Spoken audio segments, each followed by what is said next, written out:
This is for the entrepreneurs who want to stop guessing what works on YouTube and use real data to grow. We actually helped a 10-year YouTube veteran triple his long form views.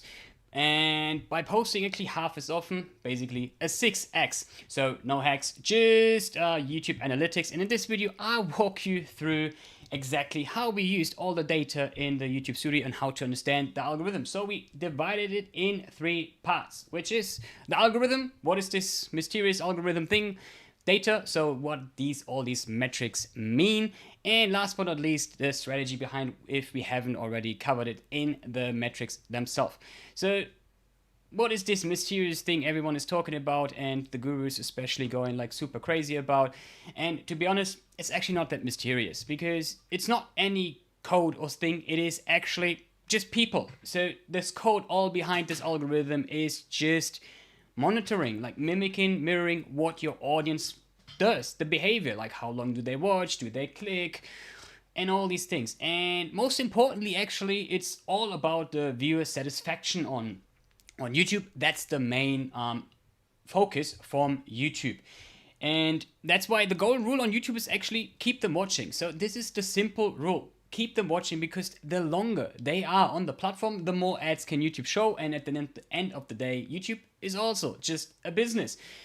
But also now from a business perspective, the longer they watch, the more trust they build with you. So if you're going to watch now all my lives all in a binge session, you're going to start having this huge trust with me. And this is like, trust is everything when it comes to business. Now, that's it. That's all the algorithm. So it's nothing really crazy. And now we're going to go into the metrics and showing you what do they actually mean, how you can use them, how you can understand them, and then how can you change your content that it works. So we have impressions, click-through rate, retention plus the hook retention, the audience, then off-platform one metric, which is the conversion, because at the end of the day, we want to get clients out of it for entrepreneurs, and last but not least, RPM, but it's not AdSense, so we're not focusing really on AdSense because 1,000 views make you $10. No, we're using a strategy to see actually if we're attracting high-ticket clients or not. And as you could see, I didn't even mention subscribers, because subscribers doesn't actually matter on the platform. There was a cool saying from another YouTube strategist I talked to, and he said like the smartest thing ever. He said, subscribers do not matter on YouTube because it's all about the audience. If you have like already like a returning viewers, etc., subscribers only matter off platform. It's like a social proof, like for brands, for sponsorships, for maybe even inviting people to your podcast. But on platform itself, you can have 1 subscriber or 1 billion subscribers. It doesn't matter. It's always about the quality of your video. We have this very simple YouTube formula, which is starting with the idea first, then comes the click, then comes the hook, the first 30 seconds, and then comes the rest of the content. And each of them mean actually, you can read them in the analytics in the YouTube studio. So the first thing is going to be the idea, is the impressions, you could so say. Because with the impressions, we can see now how well did an idea perform by the people we could reach. Obviously, there comes now the last, I'd say, like kind of place where the algorithm plays a role, because now the algorithm decides who are we showing the video to. Like, we don't have control over it. We only have like control by like, okay, this is my idea, this is my topic. And last but not least, it's also about the performance. So the better a video of us performs, the more people it's gonna be shown to. And one thing obviously as well, yes, I said subscribers do not matter, but what matters is obviously your audience size. So if, for example, Stephen Ballett with 10 million subscribers, I don't know what his monthly audience is, like the people who are actually watching his stuff, because I have no clue what's going on in his YouTube studio. But it's a difference, obviously, if he starts posting a video on YouTube already knows, yeah, we're having all these viewers who like to watch their stuff, compared if you're going to start now a new channel, or in our case, we're having around 80 subscribers, so that's a huge role. That says like not subscribers, is more like the audience of people who watch your stuff, because you notice like there are like, for in my case, I watch many videos I'm not subscribed to, and you don't need to anymore, because that's how smart YouTube became by distributing the videos. Like, hey, David always likes to watch this person, this channel, and I'm gonna keep feeding it too. Obviously, if you subscribe, it gives a good signal to YouTube, makes it kind of easier. Say, okay, I'm going to show you more of those videos, but yeah, in the long run, does not matter at all. And now with the idea, what we notice, like if you are going, for example, to niche, which is like you're putting yourself in a corner because you might not serve this niche. Like if this is your niche, go there. But in our case, we had a sales coach who kind of put themselves in like these small corners. Like, hey, we're gonna talk about sales for medicine. We're gonna talk about sales for I don't know, huge machines and all these different things. And that's kind of how you put yourself into this small box, I'd say. And that's how we could see then if we had now like good ideas or bad ideas. Obviously, also, if you're thinking about idea, that's obviously a difference. If I'm talking about an idea, only 10 people know, how the hell is YouTube supposed to show it to like 10,000 of people? Not possible. So that's why we always say great idea, which talks to like lots of people, and the viewer satisfaction. That's then how we kind of can influence the impressions. So good signals of the video plus great idea. And if you have a weak idea, you can limit your impressions. And we had this case. So here are just analytics from our clients. So May was one of our best months. We had like almost 11,000 views, long form. I always only talk about long form on our channel. And we talked to the designer to make the design even prettier, or let's say clearer, not prettier. And we actually got like a 5%. So that means 25% more people clicked on the video itself. And even the retention went by 4% up. And still we had a problem, and it was the views went lower and lower and lower. And then I went into the analytics to find out what is going on. Like, it can't be the performance, because the performance was good, as you just saw here. And the problem was the impressions, because as I just said, the team put themselves in these small corners of audiences, like sales for medicine, sales for these huge machines, and sales in this area. And this was limiting their reach. Obviously, it's also different if you're talking to like which type of persona you speak. So problem aware, solution aware, like we're talking top of the funnel, bottom of the funnel. But this is obviously now a little bit too advanced. They just didn't try to go like all these different audience segments down. It was just like all on the same area basically. And that was a big problem. And that, as I just said, then it had different, like if you're talking to a more awareness, a problem aware audience, to get more awareness, then yes, you gonna have more impressions. Like this should be actually the goal. And if you're then trying to nurture them, building more trust, showing more of your expertise, then it's going lower and lower the impressions as well. So for example, if I'm gonna have now talking about AI, huge video, lots of people curious, are like super curious about it, and especially combining it with content, how to use it. And then if I'm obviously going now then into like conversion strategies on YouTube, this is something which is like way more specific. Not many people gonna be really interested, because not many people still understood how the game works with YouTube for businesses, and that's why obviously much lower would be there in the impressions, but also different goals. And that is why it's so important. And that's now the impressions. So impressions equals now an idea. So the next step is gonna be the click, because YouTube is not just a content platform, it's a click and watch platform. And I had another video where we talked about the SEO trap. Too many people still believe that SEO is this big thing and how you can get more views on YouTube. I mean, yes, it is a traffic source, but it's a small source of traffic actually, because YouTube, or like someone found out in the data that actually 70% of the views all coming through the recommendation feed. That means like the home feed when you open YouTube, or right now if you're watching another video, you're gonna see it here on the side. And SEO is only 20%. And here was then the real data about it. And as you can see, 70%. So if you're not focusing, like if you just focus on SEO, you're missing out on almost 70% of the views. And just to quickly show you, this is the home feed, by the way, cool thumbnail, you should definitely watch. Or this is suggested feed, just to show you how it looks like. So here it is, and here's another cool thumbnail, by the way. So the click-through rate is then how we can see this then in the analytics. I mean, click-through rate.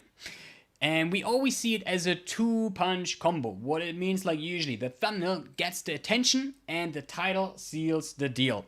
And this is usually what is going on. But so this picture is made by Mario, another huge YouTube strategist who's more on the entertainment side. He worked with Mr. Beast, others. And there are obviously different factors that we cannot influence, because it's obviously important who this creator is. So if you already watched a video of mine, then the CTR is going to be much higher. So returning viewers, people who already watched your views, are always going to be higher. You can also see this in the YouTube studio if you want it. Then views. Views is a huge social proof. It's always about, oh, okay, 10,000 people watch this already, this video must be good. And especially it's just 1 day old. If it's had longer, now it's coming to the age. If this video might be older, then it might be not such a banger. And this is like very important as well. And then also is then the video age also itself, because it's like important. If I, for example, talk about YouTube trends for 2024, and this video is now, yeah, you've seen this now in almost 2026, like, yeah, 2 years old, not for me.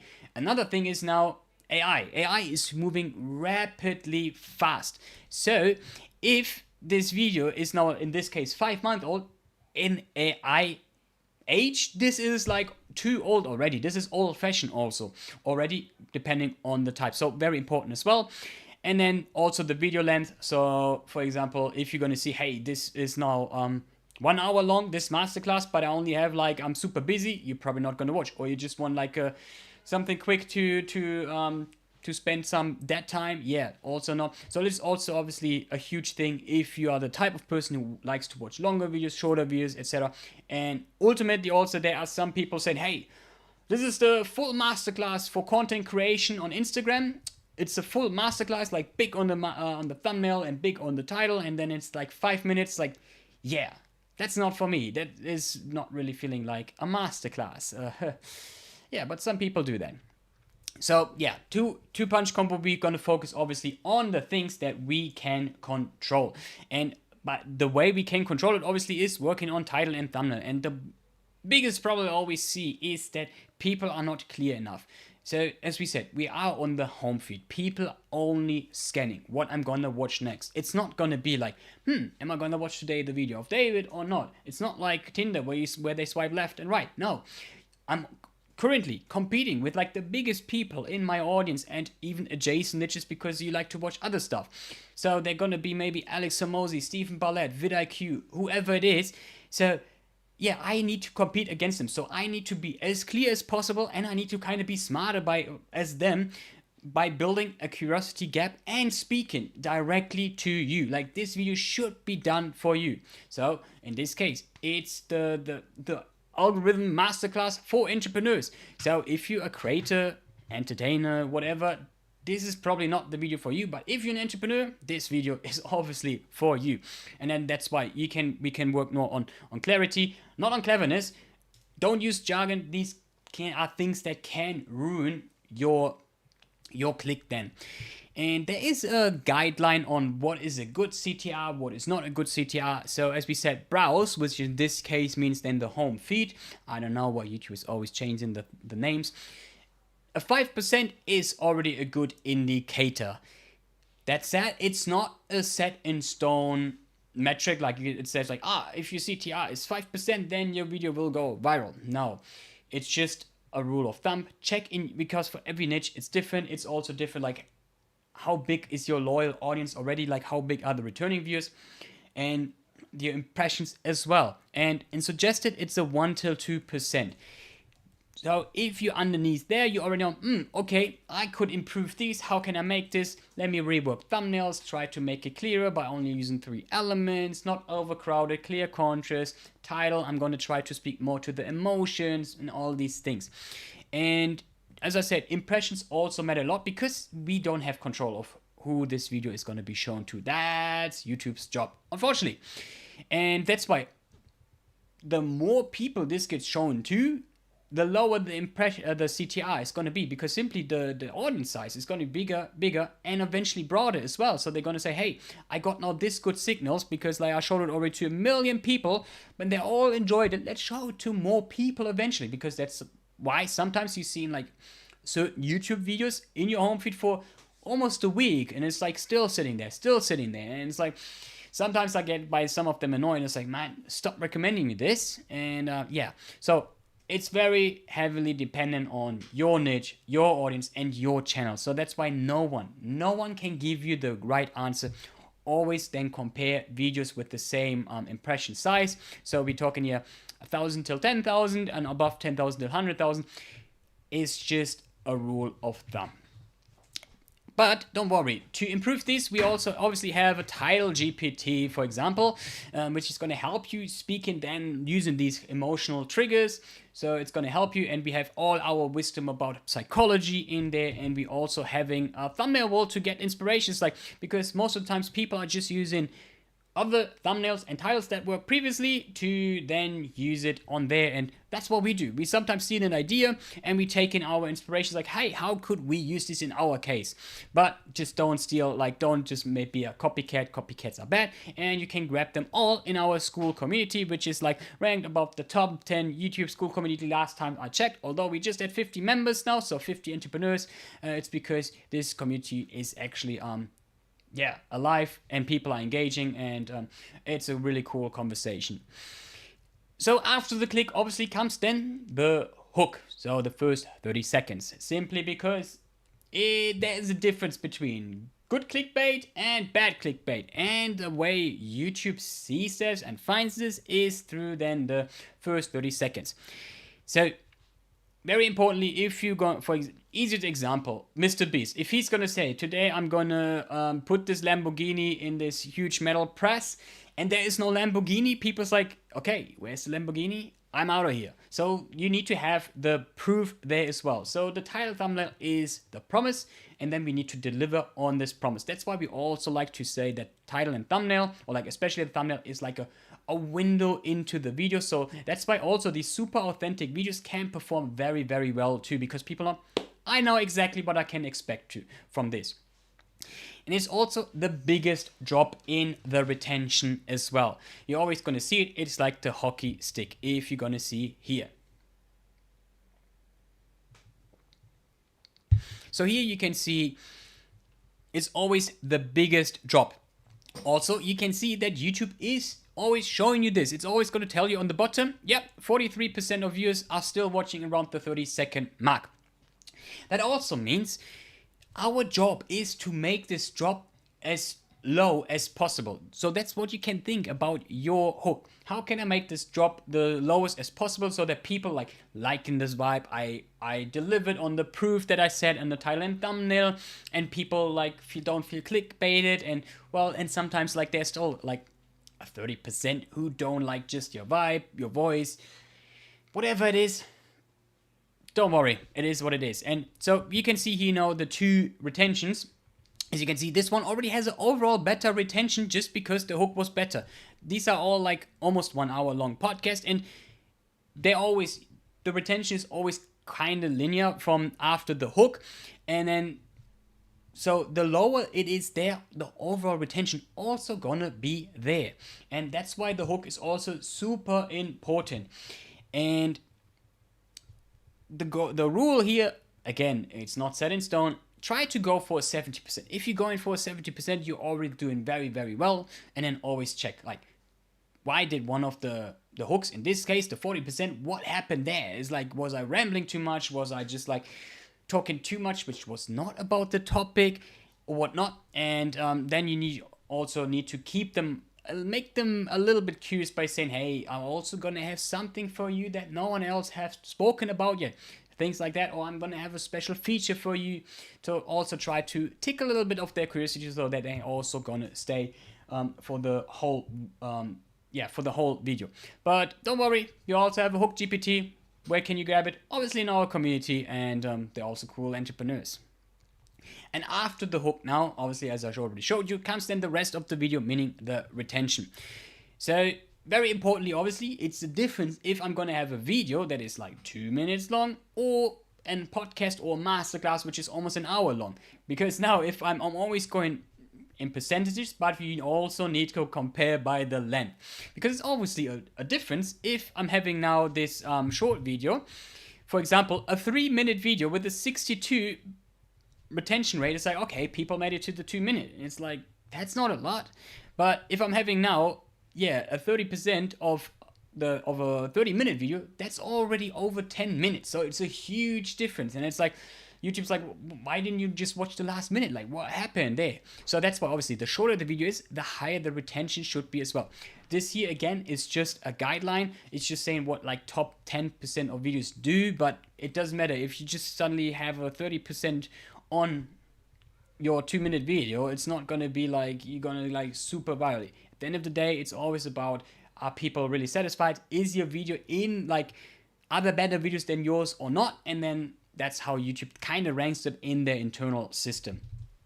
Now we can see certain things in the retention as well. So for example, here you can see it's going first down and then it goes up, like a very big spike up, and this usually means people are skipping. And you can see this especially because you can see here the dotted line, and it's always happening. So for example, we have a video where we talk about 28 mistakes, and you see at every dotted line there is a skip. So especially for these listicle videos, you can see people are just like skip, like next chapter. That's what they do. Some people say, heck, you should go for like not these chapters because people are not able to skip. It's like, well, you always can like rehook them for each chapter. So that's why I wouldn't listen to any hacks. We're not hacking the algorithm, we're hacking the audience.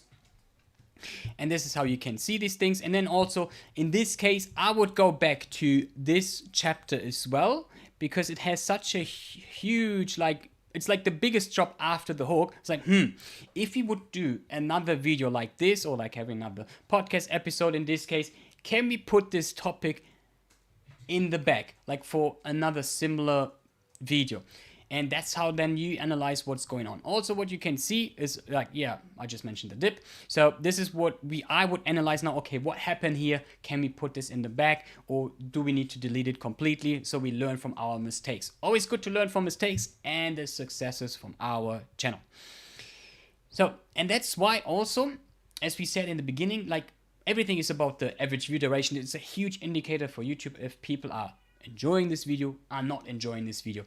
And that's why binge watching is so good. And many people are going to like, many YouTube strategists are going to tell you like binge watching is this thing, and they might not even explain why, but it's because of the total watch session. But as I also said, from a psychological aspect, it's very valuable on the business side, because the longer they watch, like 7 hours apparently takes it, according to Robin Dunbar, a scientist, till they trust us almost like friends. And then selling is become almost easy. So YouTube becoming your best salesperson practically in this case.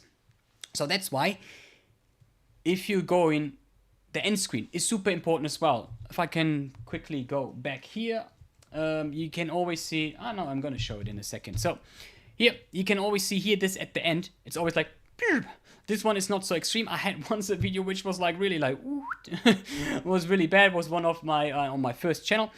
And so that's why I always say try to avoid, I call it like the ending language. So usually people start like, hey, let's wrap it up. You just learned everything about these things. People like, yeah, you just said that, I don't need to stay for the recap. Ciao. There's nothing valuable coming anymore.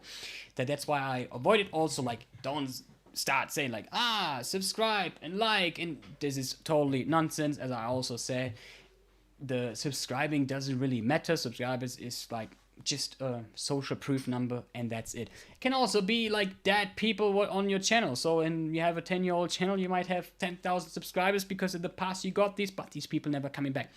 That said though, that's why the end screen is so important. And here to give you like one of the craziest end screens is, here is George Blackman. He is a script writer for like one of the biggest people in YouTube space. Also for like educational creators like Ali Abdal, here's Justin Moore.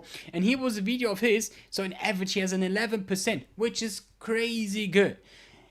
And now his latest one was 26%, so like a quarter of these people who watched till then clicked the next one. So what does it obviously tell to YouTube? It's like, hey, this content is super value. You can also use this to revive old videos. We've seen this with a video where like the first video was like stuck like at a couple of thousands, and then another year passed and he did another episode with the same person, and then he sent people, hey, this was a second part. We had actually a first part as well. He was here a year ago, and sent him through the end screen through there and through another video.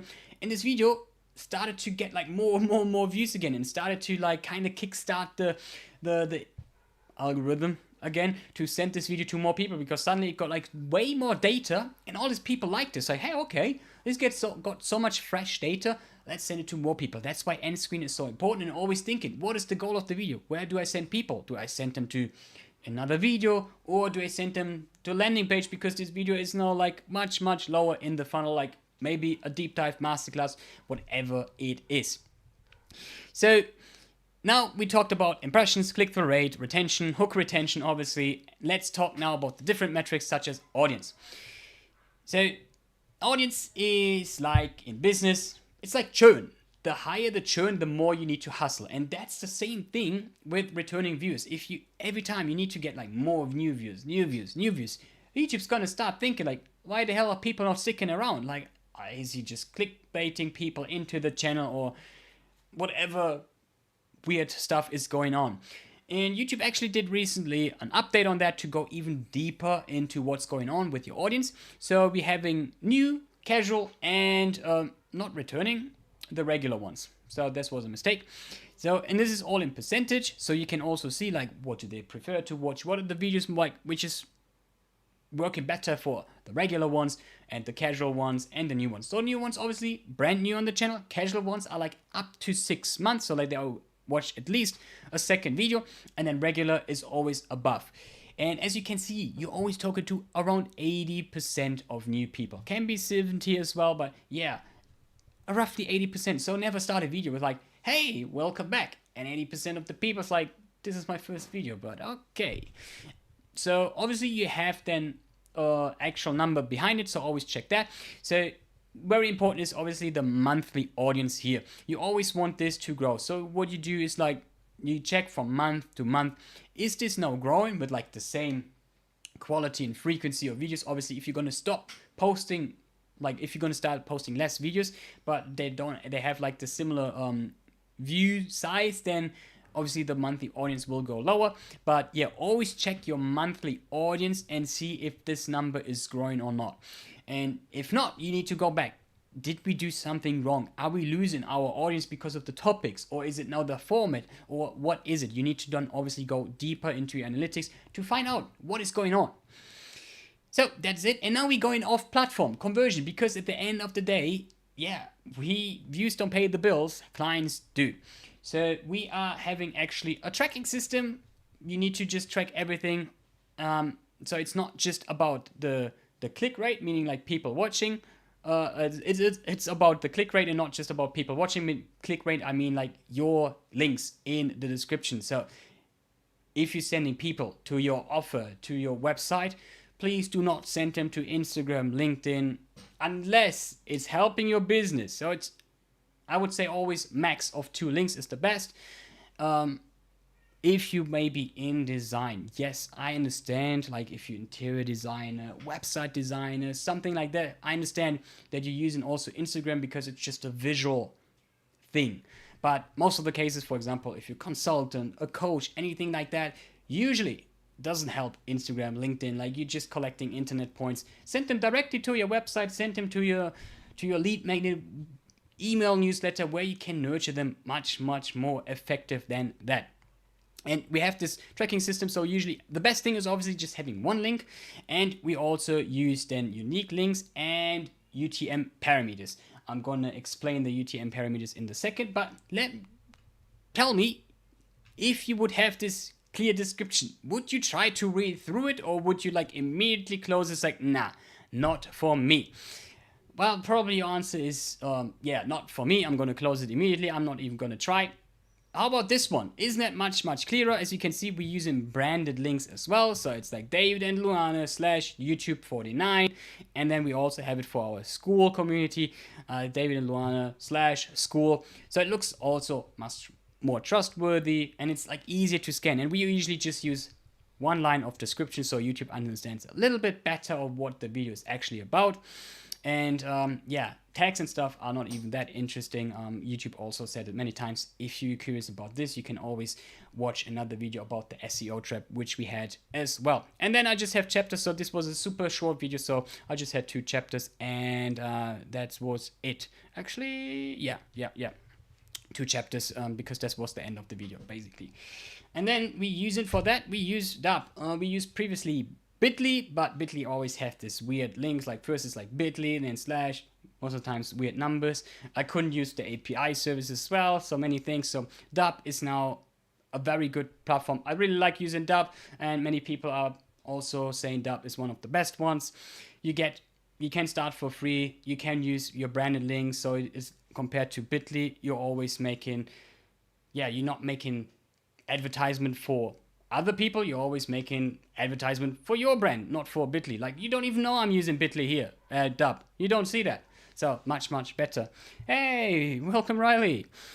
So that's what we use. You can start for free. So super easy. And then what are UTM parameters, which I just mentioned? UTM parameters are like tags on a URL. People don't see that, but it's also like if you're using ads, you know what UTM parameters is. You know, okay, this ad is getting so many clicks and this ad is getting so many clicks. It's the same thing with your video. And content is, for me, it's the same thing. You would never run an ad without tracking the things. Why would you run a content without tracking if this is like performing well for your audience? Like, are you attracting the right people?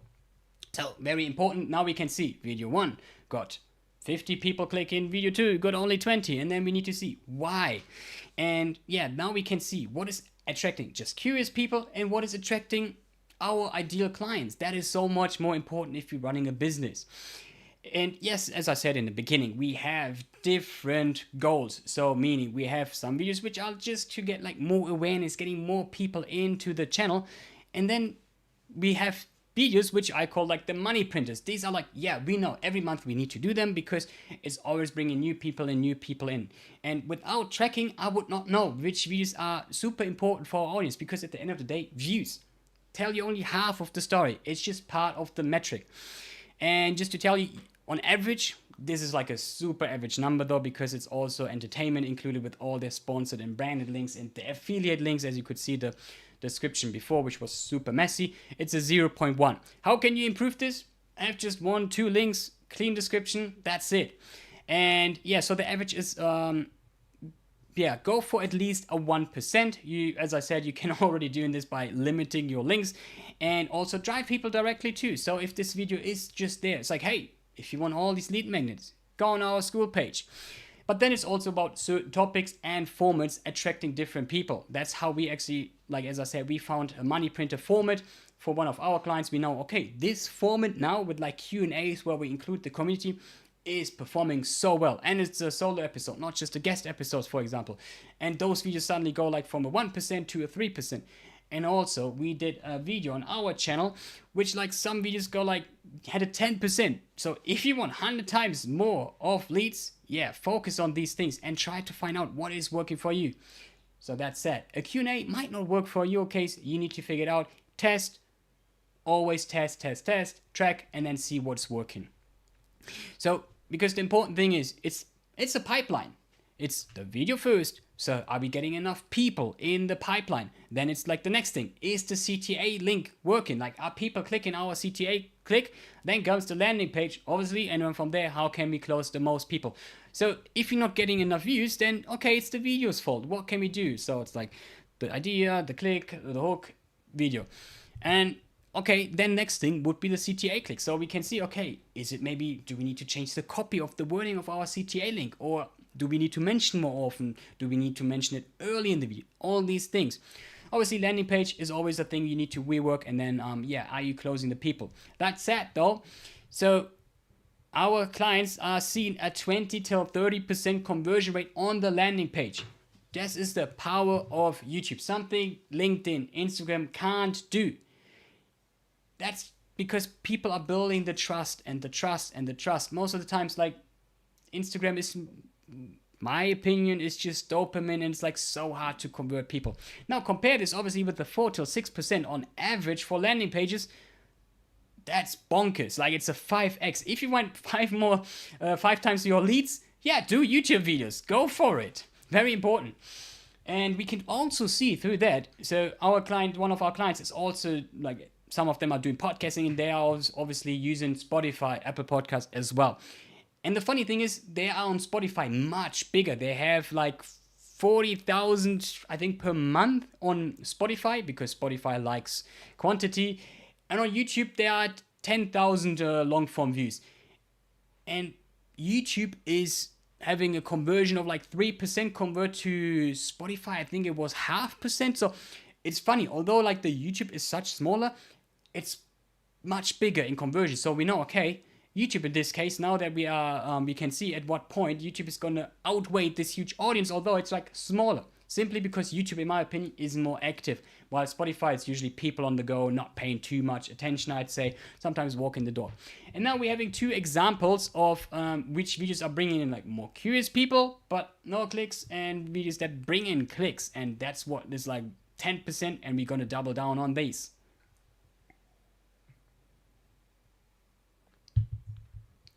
So this was one of our videos on our young channel.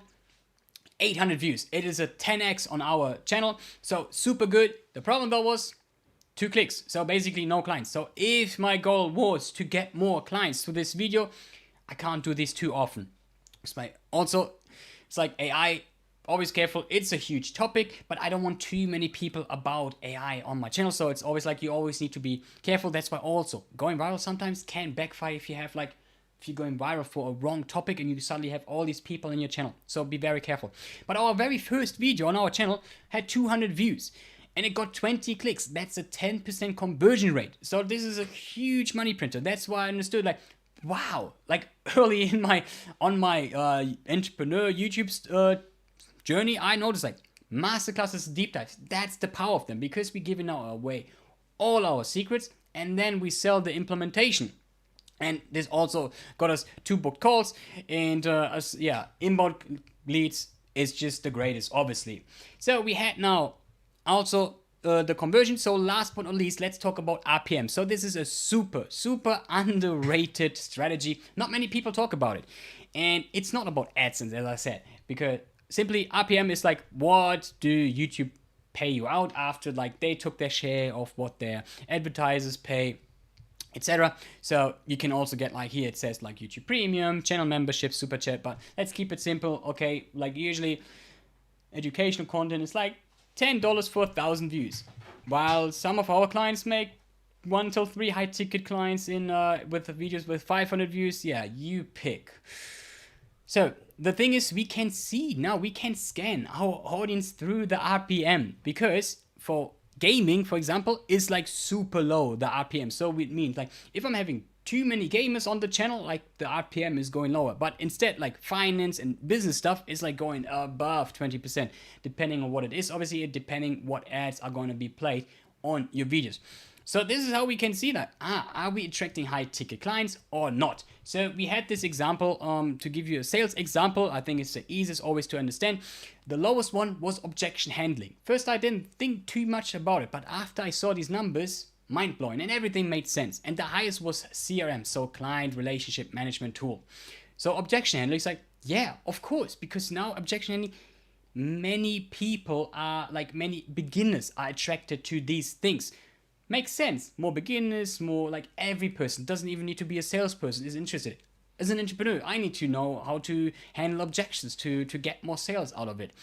And yeah, now with the CRM, I mean, of course, we always knew that it was for managers, but now it like made super sense. But we can also see now the second performing video in RPM is like prospectation. It's like, yeah, cool. Now we can organize and think, okay, if we're having a high RPM, we can go for a premium offer, because if we're attracting like the higher people, the higher ticket people, because it's like managers, founders, we know, yeah, they have the money. And with lower RPM videos, it's like, yeah, okay, if we're gonna show now, advertise our offer in this video, might not be too well, because these people are more curious, they are beginners. And that's why we know now, if we're having, for the example, in this sales example, we know if we are going for a lower RPM objection handling, the goal is watch this next video so we can build more rapport, we can build more trust. But if you're on the higher end, we know, okay, these videos we're gonna save, we're gonna bring all our viewers towards these videos, so then we can say, hey, now I gave you almost everything, just watch now, just go on my landing page so you can book a call, or watch this next training video, lead magnet, whatever it is. So obviously we need to balance it. If you're just going obviously like the high RPM, we're just sending people to the landing page, after a while we're not gonna have many people on the channel anymore, or we got all the end of funnel already people out of it, and we're not getting new people in. Other people might say, hey, he's just trying to sell, all these kinds of things. So that's why you should always go, I like the 80-20. So if you're already, let's say, established channel, you're getting over 1,000 long form views per month, you can go for 80% where you say, hey, I want to get more clients, obviously, because I want to get paid. I want to get some back for my investments of time and money. And yeah, it's normal. We need to get paid. We can't pay our groceries with likes and views.